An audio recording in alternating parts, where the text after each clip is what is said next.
আসসালামু আলাইকুম রহমতুল্লাহ।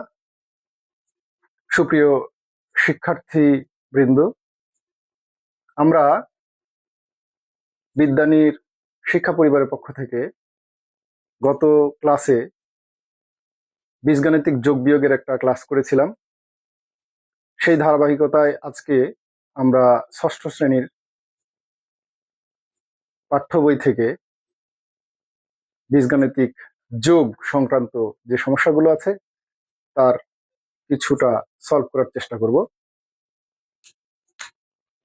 যারা গতদিনে ক্লাসগুলো আমাদের যে ক্লাসটা হয়েছিল সেই ক্লাসটা যারা দেখেছিলে তারা আজকে আশা করি ক্লাসটা ভালোভাবে আরো বুঝতে পারবে। আর যারা দেখো নাই তারা গত ক্লাসটা দেখে আজকের ক্লাসে যদি অংশগ্রহণ করো তাহলে আরো সহায়ক হবে বলে আশা করছি।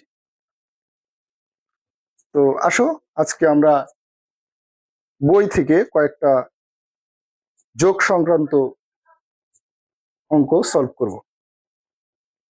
1 নম্বর অঙ্কে যেটা দেয়া আছে,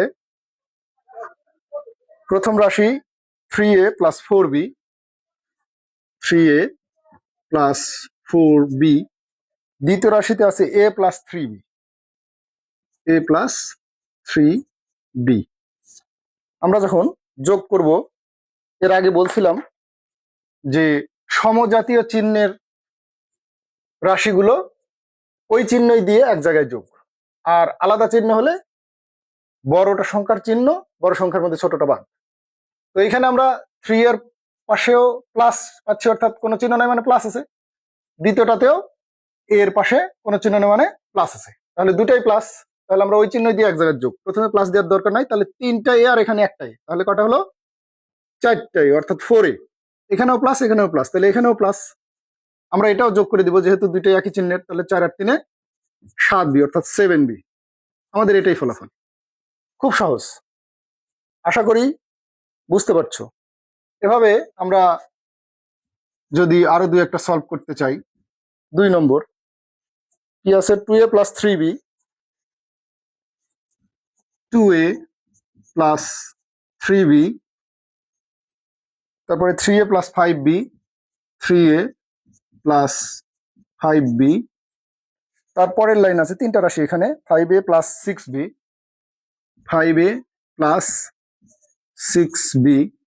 আমরা যদি যোগ করি, এখানেও লক্ষ্য করো যে প্রথমে যে পদগুলো আছে সেই পদগুলোর প্রত্যেকটার বামে কোনো চিহ্ন নাই, অর্থাৎ একটার বামে কোনো চিহ্ন নাই, তার মানে সবগুলোই প্লাসের। তাহলে প্রথমে প্লাস দেওয়ার দরকার নাই, সবগুলো এক জায়গার যোগ।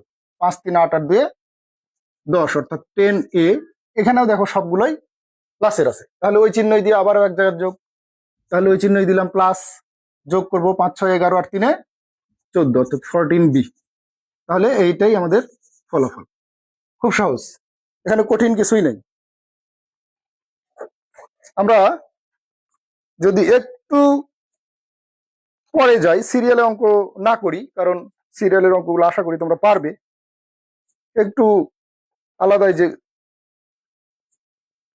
আলাদা জায়গায় যে একটু অঙ্ক করতে চাইলে একটু আলাদা কিছু করি। ধরো 6 নম্বর অঙ্কটা যদি করি, 4p² + 7q² + 4r², তারপরে আছে p² + 3r²। তাহলে p² এর নিচে p², জাত মিলিয়ে সাজায় নিব, p² + 3r²। এই যে r² এর নিচে r² যাবে, 3r², অর্থাৎ এখানে পদ কিন্তু দুইটাই। এরপরে 8q² আছে তৃতীয় লাইনে, 8q², এই যে q², এই q² সোজা তৃতীয় লাইনে কিন্তু যাবে, অর্থাৎ এই সোজা 8q² তৃতীয় লাইনে। তারপরে -7p², এই যে p² এর নিচে p², -7p²। তারপরে -r², এইখানে আমরা r² এর নিচে r² দিয়ে দিলাম, দিয়ে এবার আমরা যোগটা করব। তাহলে লক্ষ্য করো এখানে 4টে আর 1টা, তাহলে প্লাসের কটা হলো? 5টা, আর মাইনাসের কত? 7।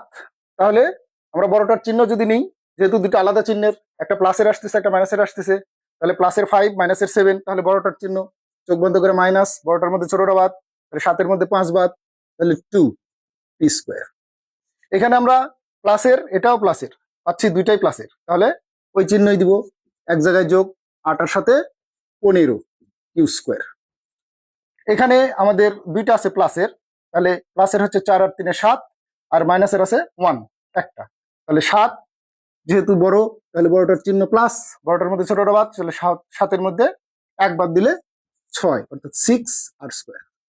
এটাই আমাদের ফলাফল। তাহলে শিক্ষার্থীবৃন্দ, আমরা কয়েকটা যোগ করলাম। এই যোগের মাধ্যমে আশা করি তোমরা যোগ সংক্রান্ত বিষয়গুলো মোটামুটি বুঝতে পারছো। এভাবেই আমাদের যোগগুলো করা সম্ভব, এবং এইভাবেই সামনের দিকে তোমরা এই রুলসকে ফলো করে যদি করো যোগগুলো, আশা করি সবগুলোই পারবে ইনশাআল্লাহ। ধন্যবাদ।